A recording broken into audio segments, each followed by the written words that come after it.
디시전 트리와 앙상블 세션을 진행하게 된 국이 신소연입니다.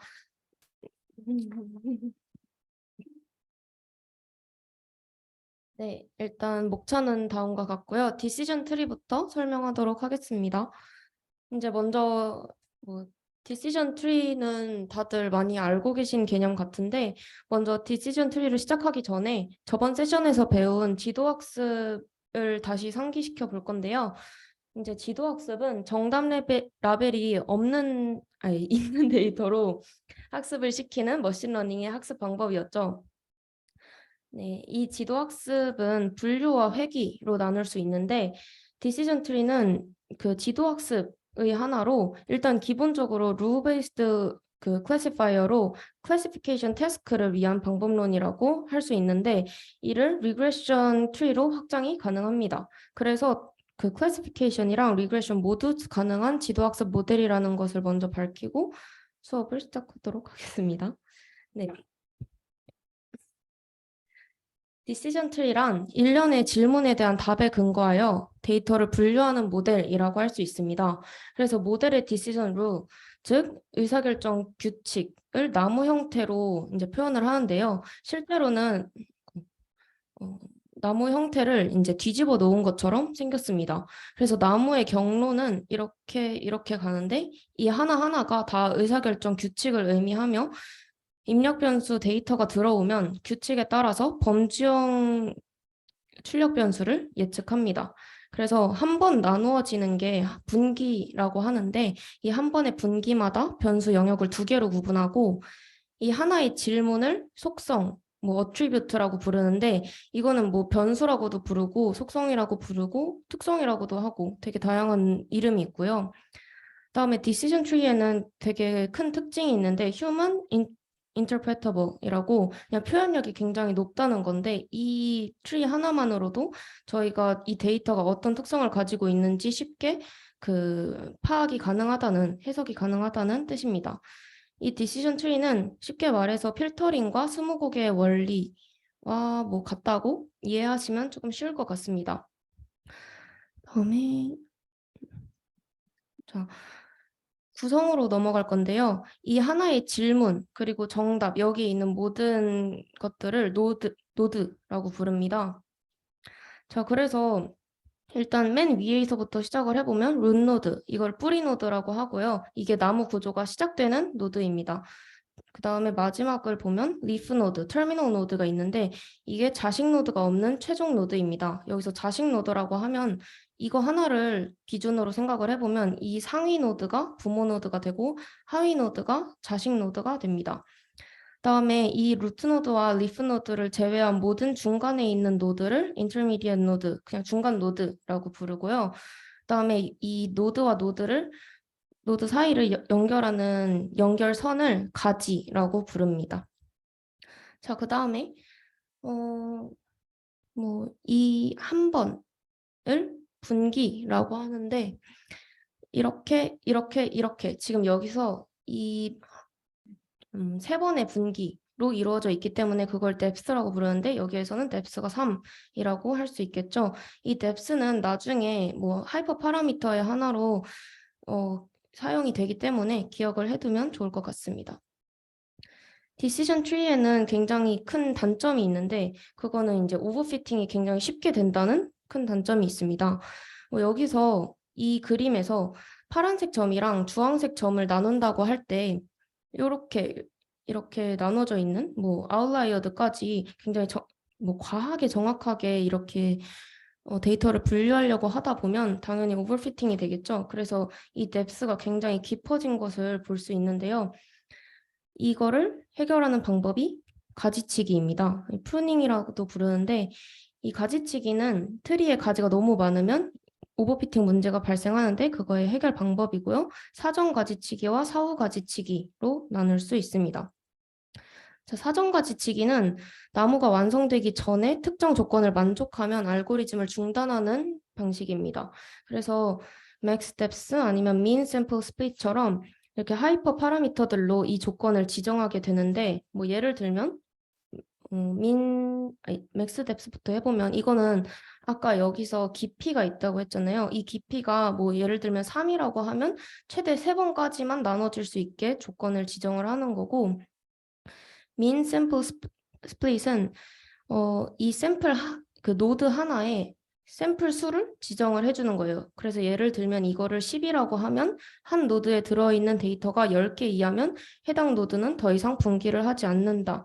이런 원리로 사전 가지치기가 이루어진다고 생각하시면 될 것 같습니다. 그 다음에 사후 가지치기인데요. 나무가 완성된 후에 하단 노드부터 유의미하지 않은 서브트리를 끈 노드로 변환하는 것인데, 예를 들면 여기에 주황색 노드를 그냥 쳐낸다고 생각하시면 되겠습니다. 사후 가지치기를 수행을 할 때 비용 복잡도 가지치기를 수행하며 이 함수를 최소화하는 방향으로 사후 가지치기가 이루어지는데요. 일단 먼저 CCT부터 보겠습니다. 이거는 그냥 나무 모델의 비용 복잡도 지표고, ERRT는 검증 데이터에 대한 오분류율입니다. 그래서 얼마나 분류를 잘못했냐 이거고, LT는 리프 노드의 수, 그래서 이게 구조 복잡도를 나타낸다고 보시면 되고, 이 알파가 ERR과 L을 결합하는 가중치인데요. 이거는 쉽게 생각해서 페널티라고 적어두시면 좋을 것 같아요. 그래서 이 페널티라는 게 그 의사결정 나무가 복잡해짐에 따른 페널티를 부과하는 거예요. 그래서 나무 복잡도의 비중을 나타내는 하이퍼 파라미터를 의미하고요. 값이 커질수록 간결한 모델이 되는데, 뭐 알파가 커지면 심플 트리고 알파가 작아지면 컴플렉스 트리입니다. 뭐 그래가지고 알파가 커지면 이제 페널티가 많이 부과되니까 심플 트리 더 간결해진다고 생각을 하시면 됩니다. 그러면 이 사후 가지치기를 좀 예시를 들어서 볼 텐데, 일단 트리가 총 3개가 있습니다. 그리고 ERR과 L의 값이 주어져 있고요. 먼저 알파가 0이고 알파가 0.1인 이 두 가지 경우가 있는데, 이 두 가지로 하나는 1번은 0이기 때문에 페널티가 아예 없는 거고, 두 번째는 0.1이기 때문에 그 알파의 역할을 좀 알아볼 수 있는 예시라고 할 수 있는데요. 먼저 CCT를 아까 이 ERRT 더하기 알파 곱하기 LT 이걸로 이제 대입을 해서 생각을 해보면, 여기는 0.15 더하기 0이니까 0.15가 나오고, 여기서는 0.1이 있으니까 0.55라는 일단 CC 값이 나오는데, 트리 2와 트리 3을 각각 계산해 보면 이런 식으로 나옵니다. 그 다음에 둘 중에 더 작은 게, 일단 이 CC를 최소화하는 방향으로 사후 가지치기가 이루어진다고 했으니까 더 작은 걸 찾아야 되는데, 이 노란 게 각각 1번, 2번에서 더 작은 값이거든요. 근데 1번을 보니까 페널티가 없으니까 더 복잡한 트리가 채택이 됐죠. 근데 두 번째는 이제 페널티를 부과를 하니까 더 간결한 모델이 채택이 된 걸 알 수 있습니다. 자, 그래서 그렇다면 우리가 어떻게 가장 좋은 디시전 트리를 선택할 수 있을까에 대한 고민이 좀 필요한데요. 일단 뭐 이 한 데이터 셋이 있으면 그거를 분류하기 위해서 나올 수 있는 트리의 개수가 지수함수적으로 많아요. 예를 들면 이 밑에 있는 두 개의 트리가 있는데, 이 두 개의 트리는 결국 같은 데이터셋과 같은 결과를 내고 있는데, 하나는 좀 간결하고 하나는 훨씬 더 복잡하죠. 그래서 우리가 같은 결과를 낸다고 하더라도 이 왼쪽의 거를 더 선호하는 경향이 있어요. 그래서 각 어트리뷰트에 의해서 분할된 영역에 동일한 클래스 데이터가 최대한 많이 존재하도록 기준을 우리가 설정해야 되는데, 그 기준이 변별력이 좋은 질문을 선정을 해야 된다는 것을 알 수 있습니다. 그래서 이 변별력이 좋은 질문을 선정하려면 우리는 불순도에 대한 정의가 필요합니다.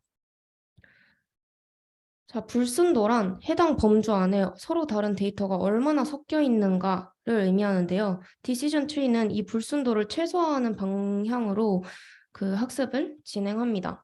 밑에 보시면 파란색 데이터와 빨간색 데이터가 섞여 있을 경우에 불순도가 0보다 큰 것을 확인할 수 있습니다. 이 불순도를 측정하는 지표로는 엔트로피 그 다음에 information gain ratio라는 것도 있고요.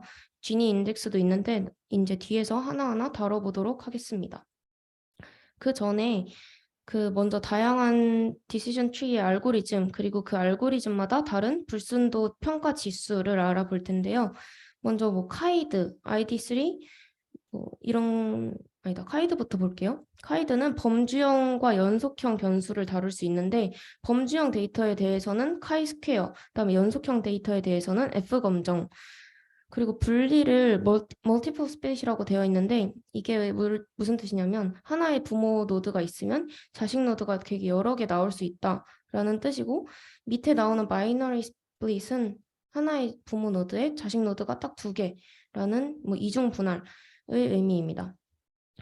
그 다음에 ID3는 범주형 변수를 다루는 데 주로 쓰이고 불순도 평가 지수로 엔트로피랑 인포메이션 게인이 쓰입니다. C4.5랑 5.0은 불순도 평가 지수로 엔트로피랑 인포메이션 게인 레이시오 3개가 쓰이고요. 카트의 경우에는 불순도 평가 지수로 그 범주형 데이터에 대해서는 지니 인덱스, 연속형 데이터에 대해서는 분산의 감소량이 쓰입니다.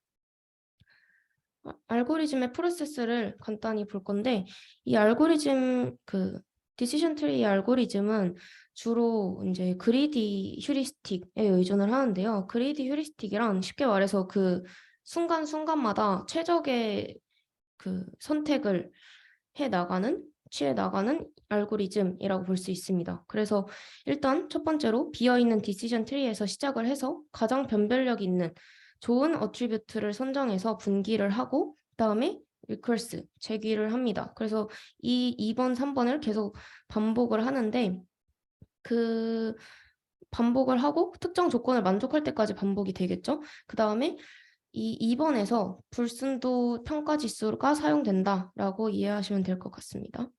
자, 가장 먼저 다룰 불순도 평가 지수는 엔트로피인데요. 자, 엔트로피는 불확실성이라는 추상적 개념이라고 이해를 하시면 좋을 것 같아요. 그래서 먼저 엔트로피가 높을수록 불순도가 높다고 보시면 되고요.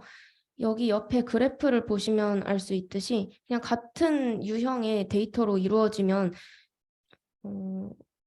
이 엔트로피가 낮고 이렇게 여러 데이터 유형이 섞여 있으면 엔트로피의 값이 높기 때문에 이 맥스 값은 1.0이고 민 값은 0.0이다 라고 생각하시면 됩니다. 이 하이 엔트로피랑 로우 엔트로피를 설명드릴 건데 만약에 이제 데이터가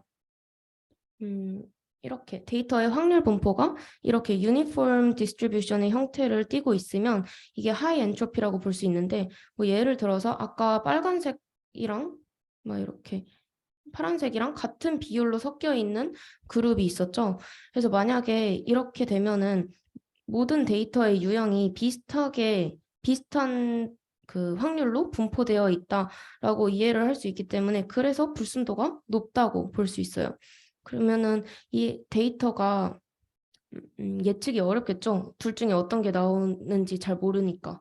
근데 만약에 엔트로피가 낮다면 이렇게 peaks and valleys 디스트리뷰션이라 돼 있는데 이렇게 좀 피크랑 밸리랑 같이 공존을 하는 디스트리뷰션이라고 볼 수 있는데 이거는 이제 특정 데이터의 분포가 굉장히 많다는 소리니까 더 예측이 쉽겠죠? 이 데이터가 나올 확률이 좀 높겠죠? 그래서 로우 엔트로피를 가지는 데이터의 확률 분포는 이렇게 생겼습니다. 자, 엔트로피의 식은 이렇게 되어 있는데요. 이걸 가지고 한번 예시로 설명을 해드리겠습니다. 자, 일단 이게 여기서는 일단 Y 레이블 먼저 보겠습니다. Y 레이블의 엔트로피를 먼저 구해보고 다음 X1과 X2로 분기가 되었을 때의 엔트로피를 또 따로 구해볼 건데요. 일단 이 페이지에서는 Y만 신경을 쓰시면 됩니다.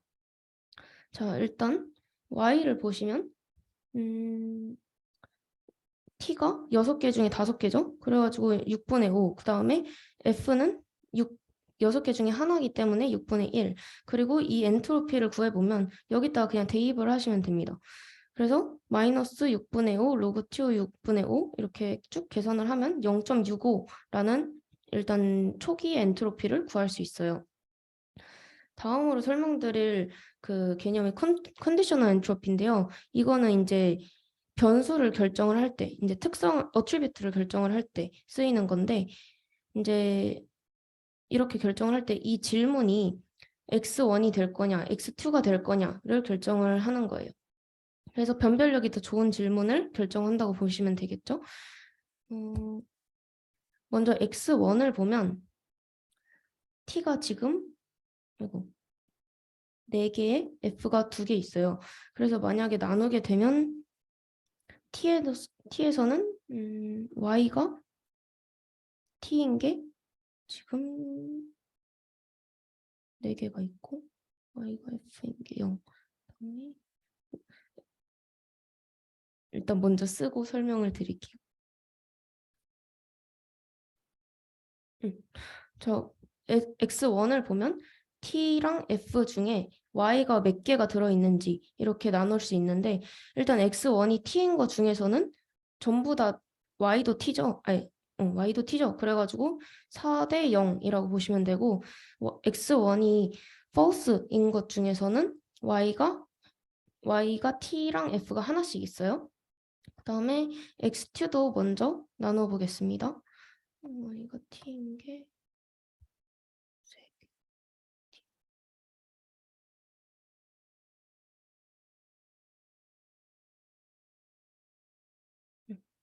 그래서 x2에서는 3대 0, 2대 1 이렇게 나눠진다고 보시면 되는데 이거를 각각 이 식에 집어넣어서 계산을 하시면 됩니다. 이 식은 아까랑 조금 달라진 게 앞에 요렇게 이 x1과 x2가 얼마나 있는지를 앞에다가 곱해주고 여기에서는 조건부 확률로 바꿔서 수식을 계산해 주시면 됩니다. 자, 먼저 x1의 엔트로피부터 계산을 해보겠습니다. x1은 일단 t가 4개 있으니까 6분의 4, f가 6분의 2가 되겠죠. 그 다음에 이거를 각각 넣어주시면 됩니다. 이렇게. 그 다음에 여기 안에 들어가 있는 거는 일단은 x가 t일 때 y가 t인 비율입니다. 1이. 그래서 4분의 4니까 1이 되겠죠? 여기서는 x가 t일 때 y가 f인 확률. 그래가지고 0이니까 0이 들어갑니다.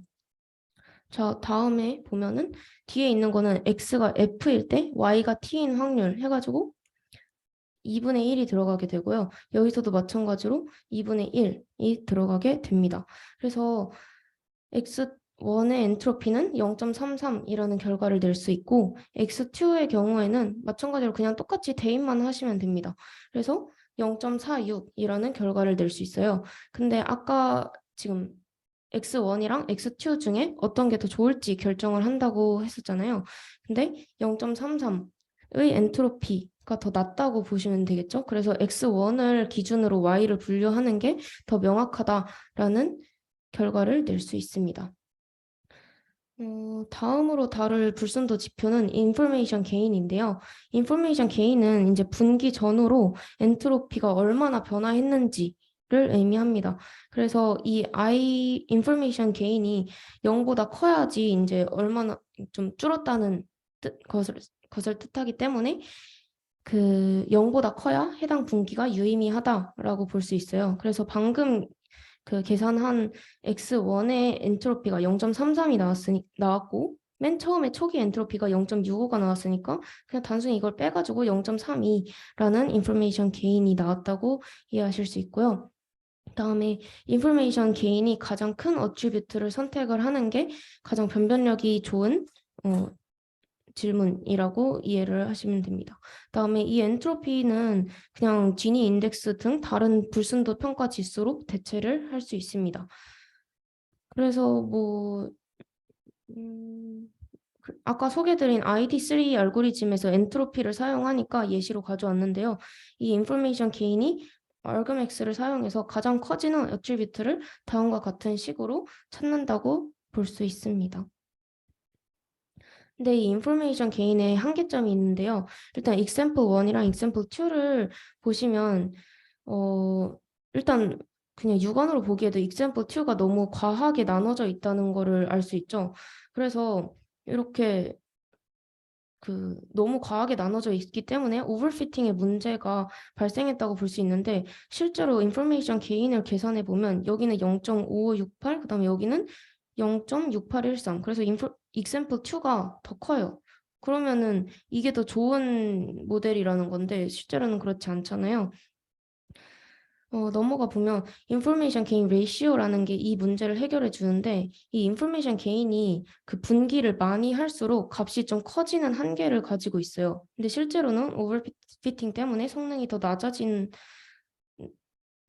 거죠. 그래서 이를 보완하기 위해서 인포메이션 게인 레이시오 개념을 도입했습니다.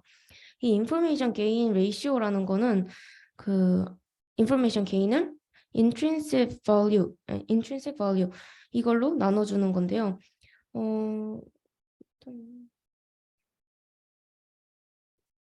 이걸 식으로 볼 수 있는데 이 n이 특정 지표로 분기했을 때 생성되는 가지의 수고 pi가 i번째 가지에 해당하는 확률이라고 볼 수 있습니다.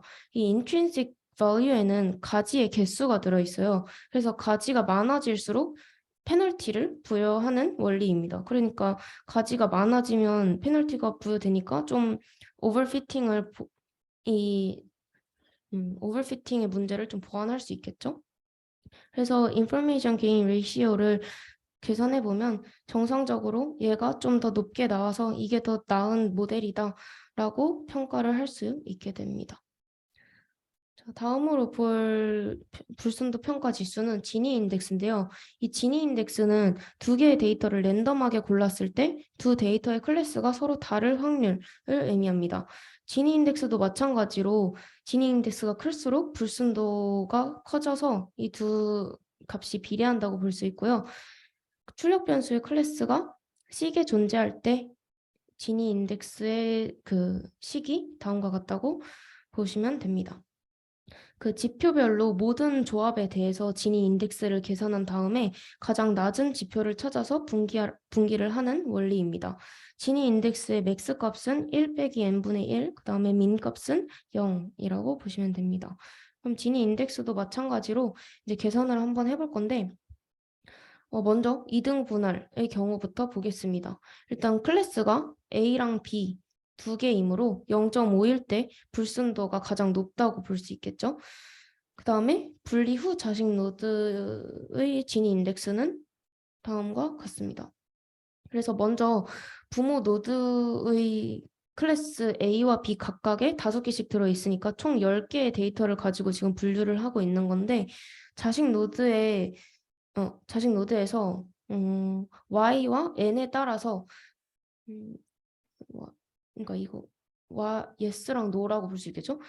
y랑 n에 따라서 이 데이터를 분류하면 y에는 a가 2개, 3개, 아니 a랑 b가 2개, 3개, 그 다음에 n에는 a가 5개 이렇게 분류가 되게 되는데요. 이 파티션의 퀄리티를 평가하기 위한 진위 개수를 각각 구한 다음에 전체 데이터 10개 중에 몇 개의 데이터가 이 왼쪽 노드에 해당을 하는지 또는 오른쪽 노드에 해당을 하는지 그 분수를 앞에다가 그 진위 기수 앞에다가 붙여줘가지고 그거를 곱해가지고 계산을 하면 됩니다.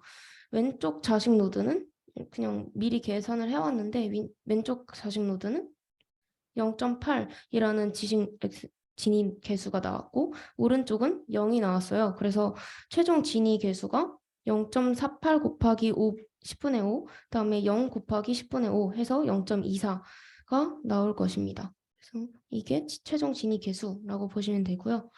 다중 분할은 그냥 사실 좀 진위 개수가 노가다의 느낌이 있는데 그냥 다중 분할일 경우에는 모든 자식 노드의 진위 개수를 그냥 다 구해요. 그 다음에 그 각각 다 구해서 가장 낮은 진위 개수를 갖는 어트리뷰트를 선택하는 원리입니다. 굉장히 좀 비효율적이라고도 볼 수 있긴 합니다. 다음으로 리그레션 트리인데요. 리그레션 트리는 분기 지표를 선택하는 기준으로 불순도 대신 분산의 감소량을 사용을 합니다. 지금까지는 이제 클래시피케이션만 다루었는데 만약 디시전 트리의 출력 변수가 연속형일 때는 리그레션 트리로 확장이 될 수 있습니다. 이때는 이제 진위 불순도에 대응되는 개념으로 분산을 사용하며 그 노드를 분할을 할 수 있는데 이제 식에서도 그 실제값과 예측값의 오차의 제곱값, 그러니까 이 yi가 실제값이고 이 y hat rj 이게 예측값인데 이 두 개의 오차의 제곱합을 사용을 하고 있죠. 이 y hat의 rj라는 거는 만약에 이렇게 데이터의 영역을 나눈다고 치면 이 영역에 해당하는 데이터들의 평균값을 사용한다고 보시면 돼요. 이 빨간 선이 평균값이 됩니다. 그리고 여기서 예측값이라는 거는 이제 끝 노드에 해당하는 데이터들의 평균 이렇게 생각하시면 됩니다. 그래서 여기까지 하고 사실 좀 쉬려고 했는데 생각보다 일찍 진행이 되고 있는 것 같아서 앙상블까지 그냥 해보도록 하겠습니다. 잠시만요.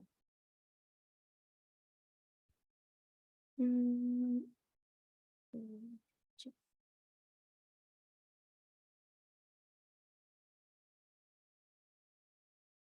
음.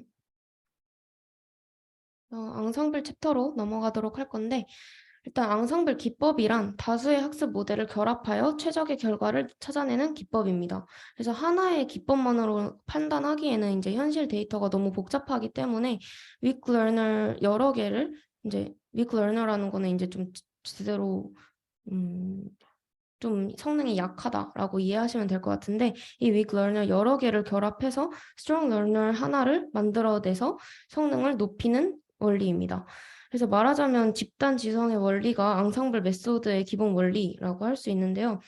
학습 모델로는 디시전 트리랑 SVM, 딥러닝 등 모든 종류의 학습 모델이 사용될 수 있는데 대표적으로는 voting, bagging, boosting, stacking 이렇게 있습니다. 그래서 넘어가 보면 보팅부터 시작을 하도록 할 건데요. 이 기법은 말 그대로 투표를 통해서 결과를 도출하는 방식입니다. 그래서 보팅은 하드 보팅과 소프트 보팅으로 나눌 수 있는데 일단 먼저 하드 보팅은 최빈값이라고 생각하시면 됩니다. 그래서 이 각각의 모델이 결과를 내잖아요. 그 결과를 그냥 다수결로 선택을 하는 거예요. 그래서 예를 들어서 여기 그림을 보시면 빨간색이 3개 나오고 파란색이 2개 나왔으니까 최종 결과값은 빨간색이 나오겠죠? 다음으로 소프트 부팅인데 이거는 평균값이라고 생각하시면 돼요. 각 클래스별로 이제 예측 확률의 평균값을 계산해서 가장 높은 클래스를 선택하는 것입니다. 그래서 여기에서 0.5, 0.65, 0.2 등등이 나왔으니까 그거의 평균값이 0.41 이렇게 생각하시면 되는데 여기서는 아까랑 좀 다르게 0.59로 파란색이 좀 더 크죠? 그래서 파란색이 최종 결과값으로 나오는데 그래서 이 윅 러너 개별의 예측값이 중요하다기보다는 그냥 다 같이 취합해서 평균값을 낸다라고 생각하시면 됩니다. 그 소프트 보팅의 그 유형 중에 하나로 웨이티드 보팅이 있는데 이거는 이제 그 모델마다 좀 신뢰도가 다를 경우에 각 모델별로 클래스에 대한 가중치를 부여해서 가중치 합을 사용하는 원리입니다. 그래서 만약에 지금 여기를 보시면 0.3이 가장 큰 가중치가 되겠죠. 그래서 얘네 둘이 신뢰도가 가장 높으니까 얘네들한테 조금 더 높은 가중치를 준다라고 생각하시면 됩니다. 다음은 배깅입니다. 일단 배깅은 bootstrap aggregation의 약자로 일단 bootstrap이라는 거에 대해서 설명을 좀 해야 되는데 이게 샘플을 여러 번 뽑는다. 복원 추출의 의미예요. 그래서 복원 추출로 샘플을 여러 번 뽑아서 각 모델을 학습시켜서 결과물을 집계한다. 라는 뜻의 bootstrap aggregation인데 일단 범주형 데이터는 voting으로 최종 결과값을 판단하고 연속형 데이터의 경우에는 평균값을 내가지고 최종 결과값을 산출을 합니다. 그래서 부트스트랩 샘플링에 대해서 추가로 설명을 하자면 이게 주어진 데이터셋에서 랜덤 샘플링하여 원하는 크기의 새로운 데이터셋을 만들어낸다 라고 할 수 있는데, 원래는 이제 하나밖에 없었던 샘플 데이터셋이 그냥 무한대로 생성이 가능하다고 보셔도 될 것 같아요. 그래서 학습 데이터에서 그 복원 추출을 진행하기 때문에 부트스트랩 표본 내에서도 이제 막 동일 데이터가 중복되어서 관측될 수 있고요. 표본 간에서도 중복 데이터가 관찰이 될 수 있습니다.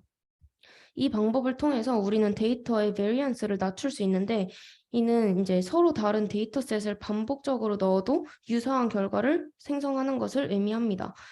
이거는 이제 결정 트리의 문제점이기도 한데, 만약에 이제 베리언스가 좀 높아가지고 데이터를 넣을 때마다 다른 결과가 산출이 된다면 오버피팅의 문제가 생기게 되는데, 여기서는 좀 더 안정적인 데이터셋, 그러니까 결과를 낸다고 볼 수 있습니다. 배깅의 가장 대표적인 그 기법으로 랜덤 포레스트가 있습니다. 이 랜덤 포레스트는 디시전 트리의 오버피팅 문제를 해결하기 위해서 이제 여러 개의 트리를 취합한 앙상블 모델이라고 볼 수 있는데요. 앙상블 모델이 잘 작동하기 위해서는 이 다이버시티랑 랜덤네스 이거를 확보하는 것이 굉장히 중요한데, 이 랜덤 포레스트가 이 두 가지 특징을 여기 나온 부스트랩 샘플링이랑 피처 랜덤 셀렉션으로 굉장히 잘 충족을 하고 있습니다. 그래서 각 트리가 독립적이라는 특징도 가지고 있습니다. 그래서 첫 번째는 이제 부스트랩 샘플링인데 n개의 샘플을 복원 추출하는 과정이고, 두 번째는 피처 랜덤 셀렉션인데 각 노드에서 중복을 허용하지 않고 랜덤하게 D개의 특성을 선택한다는 뜻입니다. 그리고 이 특성이라는 거는 아까 말했듯이 attribute라고 보시면 됩니다. 랜덤 포레스트의 프로세스를 볼 건데요. 일단 뭐 아까 두 개 말했던 거는 이제 동일하고, 특성을 선택까지 했으면 이제 인포메이션 게인과 같은 목적 함수를 기준으로 최선의 분할을 만드는 특성을 사용해서 노드를 분할을 합니다. 이 목적 함수는 이제 불순도 감소량이 가장 큰 특성을 사용한다고 볼 수 있겠죠. 그리고 이 1번에서 3번을 또 K번 반복합니다. 그리고 마지막 최종 결과값으로 투표를 하거나 아니면 평균을 내거나 해서 클래스 레이블을 이렇게 할당을 한다고 보시면 됩니다. 예시를 들어보겠습니다. 이제 지금 여기에서는 3개의 트리를 사용했는데 나이랑 직업 유무, 키, 성별을 이용해서 건강한지 아닌지를 판단하는 상황입니다. 그래서 총 3번의 표본을 추출했다고 보면 되고, 각각 트리 1은 나이, 키, 그다음에 나이, 성별, 직업, 키 이렇게 각각 입력 변수로 선택을 하고 있고요. 나이가 늙고 키가 작고 남성이고 은퇴한 사람, 이게 일단은 입력 변수로 들어갔다 치면 이 tree 1은 아픔의 결과가 나왔고 tree 2에서는 건강하다는 특성이 나왔어요. 근데 tree 3에서는 또 아픔이 나왔기 때문에 다수결로 그 결과값을 예측을 해서 결국에는 건강하지 않다고 판별을 할 수 있습니다. 다음에 랜덤 포레스트의 또 다른 특징으로 변수의 중요도를 산출하여서 제공한다라는 특징이 있습니다. 그래서 랜덤 포레스트는 동작 원리가 정확히 밝혀지지 않은 블랙박스 모형 중 하나인데, 그렇기 때문에 설명 변수랑 반응 변수의 설명력을 확보하기 위해서 좀 설명력을 확보하기 어렵다는 단점이 있는데, 그거를 이제 variable importance를 통해서 확보한다고 좀 보완을 한다고 생각하시면 됩니다. 그래서 어느 변수가 예측 성능에 굉장히 중요한 역할을 하는지를 추정을 하는 건데, 이제 해당 변수가 상대적으로 얼마만큼 종속 변수에 영향을 주는가라고 생각하시면 됩니다. 중요도 지표로는 mean decrease in impurity importance, permutation importance, 다음에 drop column importance가 있는데, 이 drop column importance는 좀 잘 쓰지 않기 때문에 이것부터 먼저 간단하게 설명하고 넘어가겠습니다. 이 지표는 이제 모든 변수를 사용하는 경우와 특정 변수를 빼고 재학습한 경우의 성능의 차이로 변수 중요도를 정의하는데요. 특정 변수를 빼고 재학습했을 경우에 성능이 좀 많이 떨어진다면 해당 변수가 중요하다고 볼 수 있습니다. 이 개념이 굉장히 직관적이지만 변수의 개수만큼 모델이 재학습이 필요하기 때문에 매우 비효율적입니다. 그래서 제가 아까 소개해드린 이 세 개의 variable importance 중에서 재학습이 유일하게 필요한 지표인데 그래서 좀 잘 안 쓰이는 지표입니다. 다음으로 MDI importance를 먼저 볼 건데 이 지표는 이제 각 변수가 분할될 때 불순도 감소량의 평균을 변수 중요도로 정의합니다. 그래서 각 노드의 샘플 수를 고려하여서 불순도 감소량이 계산되며 값이 클수록 중요도가 높습니다. 이제 계산식은 이렇게 되고 IT는 T노드의 불순도 이거는 뭐 엔트로피가 되든 뭐가 되든 그냥 넣으면 되고요. NT는 T노드의 샘플 수라고 보시면 됩니다.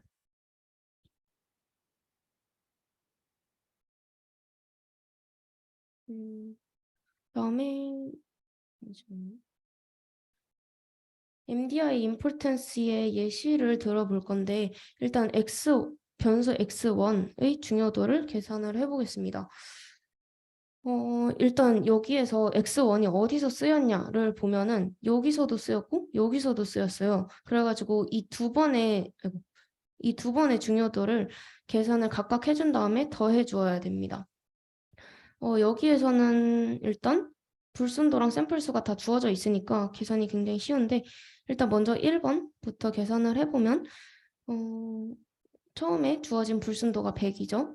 거기에서 NT 200 요거 200개니까 그 다음에 NTL은 요거라고 보시면 돼요.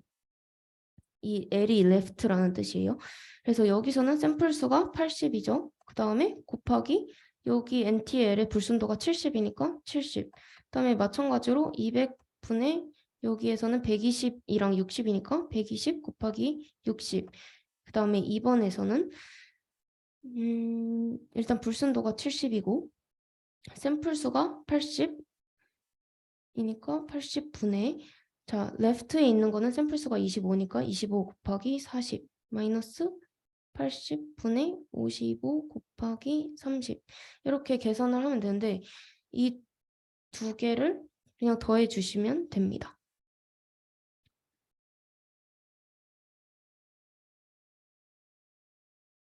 그 다음에 permutation importance라고 잠시만요. 이거 아까 설명을 덜 하고 넘어갔는데 랜덤 포레스트잖아요. 지금 설명을 하는 게. 근데 랜덤 포레스트에서는 트리가 굉장히 여러 개니까 그 트리마다 이거를 계산을 해준 다음에 그거의 평균을 내주면 됩니다. 이상하게. 다음에 permutation importance로 넘어가도록 하겠습니다. 이 지표는 먼저 데이터셋의 decision tree를 학습시킨 후에 정확도를 산출합니다. 다음으로 그 데이터셋에서 입력 번수 xi의 값을 무작위로 섞은 다음에 의사결정 나무를 학습시킨 후에 그 정확도를 산출합니다. 이 두 정확도의 차이가 크다면 입력 변수 xi의 중요도가 해당 의사결정 나무에서 높다고 이해를 할 수 있습니다. 이 과정을 decision tree의 개수만큼 반복한 다음에 평균, 이것도 마찬가지로 그냥 평균 내주면 됩니다. 그걸로 변수 중요도를 정의를 합니다. 이렇게만 들으면 굉장히 좀 간단해 보이는데 앞에 MDI 임플텐스보다 훨씬 연산이 많이 요구되는 지표라고 볼 수 있습니다. 그래서 여기를 보시면 이 XI에 대해서 부트스트랩 무작위로 섞어 주어야 되겠죠. 그래서 이거를 좀 이렇게 섞어 주면 이렇게 순서가 좀 바뀌게 되겠죠. 그래서 랜덤 셔플을 해준다고 보시면 되는데 이렇게 랜덤하게 섞어버리면 이 XI의 의미가 좀 없어져요. 그래서 이게 그냥 다 그러니까 뭐라 해야 되지? 이게 되게 랜덤하게 다 섞여버리면 의미가 없어지기 때문에 트리의 정확도가 좀 낮아지는 원리라고 이해하시면 됩니다. 그래서 여기서도 마찬가지로 그냥 특정 변수를 좀 섞었을 때 만약에 차이가 크면xi가 중요 변수고 차이가 작으면 xi는 중요 변수가 아니다라고 판단을 할 수 있습니다. 벌써 마지막 되게 빨리 끝나게 생겼네요. 일단 부스팅인데 일단 부스팅이란 베이스 모델을 각 학습 라운드마다 순차적으로 학습시키고 이를 결합하여 예측하는 기법입니다. 이 학습시키는 과정에서 각 라운드의 모델들은 이전 모델들이 잘못 예측한 부분에 대해서 중점적으로 학습을 합니다. 이 부스팅 기법에는 XG부스트, 이거 먼저 말했네. 에이다 부스트, 어댑티브 부스팅이라 돼 있는데 에이다 부스트라고 많이 부르고요. 그레디언트 부스팅 머신, 그 다음에 이 계열이 XG 부스트, 라이트 BGM, 그 다음에 캣 부스트가 있다고 보시면 됩니다.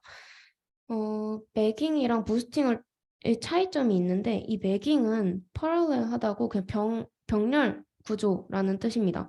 그래서 얘는 그냥 각각 요렇게 해서 그냥 한 번에 취합하는 구조인데 얘는 한 번 하고 그러니까 얘를 반영해서 다음 게 또 예측을 하고 얘를 반영해서 또 다음 예측하고 이렇게 시퀀셜하다고 이해를 하시면 됩니다. 그래서 앞에서 예측 오류가 뭐가 났냐라는 거를 좀 중점적으로 학습을 한다고 이해할 수 있습니다.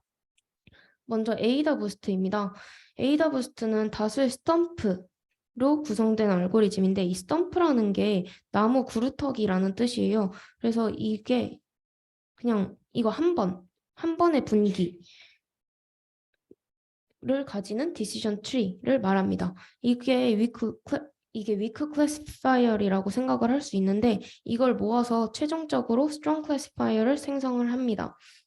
랜덤 포레스트랑 달리 각 분류기의 중요도에 따라서 가중치를 부여를 합니다. 그래서 오분류된 가중치를 줘서 오분류된 데이터에 가중치를 줘서 다음 데이터셋을 만드는데 그러면 다음 데이터셋은 이전 모형이 제대로 예측하지 못한 데이터에 더 집중을 해서 이들을 더 잘 예측하는 모델을 만들게 됩니다. 다음으로 GBM입니다. 이 GBM은 잔차를 지속적으로 학습하는 모델이라고 정리를 할 수 있는데 M 라운드의 베이스 모델 HM이 M-1 라운드까지의 베이스 모델을 결합한 라지 HM의 잔차를 학습한다고 보시면 되는데 그냥 여기서 지금 조금 확대해서 보면 이렇게 빨간색 선이 있죠. 이 빨간색 선이 예측 오류입니다. 이 GBM은 오분류된 데이터, 즉 이 잔차만을 떼어내서 다음 데이터셋을 만듭니다. 그래서 이전 결합 모델, 좀 줄여서 HM-1의 예측 오류는 이제 그냥 랜덤 노이즈가 아니라 그냥 아직까지 학습 못한 특징이라고 가정을 하는 것입니다. 아래 예시에서는 H2는 H1의 잔차, H3는 H1이랑 H2를 결합한 모델의 잔차를 학습을 하고 최종적으로 라지 H3, strong learner를 만들어낸다고 볼 수 있습니다. 다음에 회귀 문제인 경우에서는 이제 학습을 위한 손실 함수가 이렇게 되는데 그냥 아까 본 것처럼 그냥 잔차의 제곱합을 평균 낸 것이죠. 그래서 M라운드의 베이스 모델 HM은 M라운드까지의 누적된 잔차라고 보시면 됩니다. 이 Y-HMX 이거를 최소화하는 방향으로 학습을 합니다. 여기에서 요거 n은 데이터 개수고 이 yi가 실제 출력 변수고 요게 예측한 출력 변수라고 해석을 할 수 있습니다. 그리고 뭐 딱히 여기에서 gradient descent 방법으로 손실 함수를 최소화하는데 그래서 이 GBM의 이름 중에 G가 gradient라는 건데 이 GBM이 gradient descent랑 boosting이 합쳐진 이름이라고 보실 수 있는데 이 gradient가 0이 되는 방향으로 학습 파라미터를 조절을 하게 됩니다. 그래서 요렇게 가서 이게 최종적으로 0이 될 수 있도록 만드는 겁니다. 그래서 추가로 GBM은 learning rate가 사용이 되는데 이 learning rate가 보시면 모델마다 가중치로 곱해져서 베이스 모델의 영향력을 조절하는 역할을 하게 되는데 이게 이제 과적합을 방지하는 역할을 해줍니다. 그러면은 여기에서는 1.0이고 여기에서는 0.5인데 이게 조금 작아지니까 과적합이 좀 완화된 모습을 확인하실 수 있습니다. 그다음에 또 GBM 회귀 모델이 이제 예시를 볼 건데 각각의 베이스 모델이 학습하는 입력 변수와 출력 변수를 보면 일단 보면 X 값은 다 똑같은데 Y 값이 이렇게 조금씩 변하고 있는 것을 확인하실 수 있습니다. 그래서 H0은 이제 H0은 초기 값으로 그냥 일반적으로 회귀 문제에서는 출력 변수의 평균을 사용하고요. 그다음에 실질적으로 H1부터 베이스 모델을 학습시킨다고 볼 수 있습니다. 그 베이스 모델로는 그 회귀트리 알고리즘인 카트를 주로 사용합니다. 그래서 한번 문제를 보면 특정 제품의 두께를 예측하는 예제를 볼 건데요. 여기서 V는 0.8이라고 선언을 해줄 건데 이 V는 learning rate입니다. 그래서 일단 에러를 각각 계산해 보면 이렇게 나오는데 그냥 여기에서 일단 H0이니까 이거를 다 평균을 내면 일단 11이 나오겠죠. 그래서 이 11을 각각 데이터에서 빼준 게 에러라고 보시면 됩니다. 그다음에 주어진 입력 변수 중에서 불순도 감소량이 가장 큰 변수를 선택을 하는데 일반적으로 사용자가 지정한 깊이만큼 이제 트리를 생성하게 됩니다. 그래서 H1은 방금 구한 잔차를 출력 변수로 두고 회귀 트리 모델을 생성을 하는데요. 끝 노드 출력 값은 이제 J 노드 내 잔차 합을 J 노드 내 데이터 개수로 나눈 값으로 이제 설비 A의 잔차의 평균은 3.59, 이 설비 B의 잔차의 평균은 마이너스 2.33이 나옵니다. 그래서 H1의 끝 노드는 각각 3.5랑 마이너스 2.33 이렇게 나올 수 있습니다. 그래서 두 베이스 모델 H0과 그 다음에 VH1 이거를 결합을 해줘야 되는데 이 V는 아까 말했듯이 learning rate죠. 그거를 결합한 최종 예측 값은 그냥 이렇게 나올 수 있습니다. 다음으로 XGBoost에 대한 소개를 할 텐데 XGBoost는 GBM 기반의 머신러닝 알고리즘으로 그 그레디언트 부스트 알고리즘을 병렬 학습이 지원되도록 구현한 라이브러리입니다. 그래서 XGBoost는 GBM과 동일하게 이전 라운드에서의 예측 오류를 다음 라운드의 모델 학습에 반영을 시킵니다. 그러나 이제 GBM과 다른 점은 학습을 위한 목적식의 규제항 요게 이제 추가가 되는데요. 이제 규제항은 트리의 복잡성에 페널티를 부여하는 항입니다. 아래 식에서 1번 항은 그 트리가 커짐에 따른 페널티이고 요거 2번은 특정 끝노드의 출력값이 커지는 것에 대한 페널티입니다. 그래서 이거를 통해서 오버피팅을 규제를 해줄 수 있겠죠. 이제 마지막으로 라이트 BGM이랑 캡부스트만 소개하고 끝낼 텐데요. 이 라이트 BGM은 아까 방금 소개한 XGBoost가 성능은 좋지만 학습하는데 굉장히 오랜 시간이 걸린다는 단점이 있는데 라이트BGM은 이를 해결하기 위해서 노드를 분할하는 방법에 차이점을 둡니다. 그래서 이제 다른 트리는 레벨 와이스 그로스라고 이렇게 그러니까 이렇게 넓어지는 좀 수평적으로 확장을 하는 그 구조인데 여기에서는 leaf-wise growth라고 이렇게 하나만 선택을 해서 이렇게 수직적으로 확장을 하는 구조입니다. 그래서 손실을 줄일 수 있다는 원리이고요. 이 확장할 때 max delta loss 하나만 선택을 한다는 게 그냥 그 가장 최적의 것을 하나 골라가지고 이렇게 확장을 한다고 생각하시면 됩니다. 다음 마지막으로 캡부스트인데요. 캡부스트는 앞에 말했던 GBM이 오버피팅 문제가 있었잖아요. 그래서 그리고 다른 GBM 모델들이 범주형 입력 변수를 그 처리하는데 좀 문제점이 있었는데 이 캡부스트가 그 문제점들을 다 해결하는 좀 최신의 모델이라고 보시면 되는데 여기에서는 범주형 변수가 대부분 이제 원활 인코딩으로 원래는 처리가 됐었는데 이게 카테고리 수가 너무 많으면은 변수의 수가 너무 갑자기 늘어나가지고 계산 시간이 증가를 하고 과적화 문제도 발생을 했습니다. 근데 캣부스트는 이 문제들을 좀 해결해주는 알고리즘이라고 보시면 됩니다. 굉장히 제가 좀 긴장을 많이 해가지고 좀 일찍 끝났는데 좀 디시전 트리랑 앙상블 그 서머리만 하고 끝내겠습니다. 일단 디시전 트리를 소개를 해보면 서머리를 해보면 입력 변수 공간을 수직 또는 수평으로 나누는 작업, 그러니까 분기라고 생각하시면 돼요. 그거를 반복하면서 분류 규칙을 만들어내는 알고리즘이라고 정리할 수 있고요. 불순도 평가 지수를 저희가 다뤘었는데 엔트로피, 인포메이션 게인 레이시오, 이 GR이 인포메이션 게인 레이시오입니다. 그다음에 지니 인덱스. 그리고 디시전 트리가 오버피팅의 위험이 커서 이거를 프루닝이랑 그 앙상블로 개선을 시킵니다. 그래서 지금까지 다룬 모델들이 다 오버피팅 문제를 해결하려고 계속 막 개선시키고 그런 노력을 했었죠. 그 다음에 이 디시전 트리는 하이퍼 파라미터 튜닝을 통해서 최적의 의사결정 나무 모델을 찾아야 합니다. 앙상블은 집단 지성의 원리, 그래서 여러 개의 weak learner들을 합쳐서 strong learner를 만드는 기법이었고요.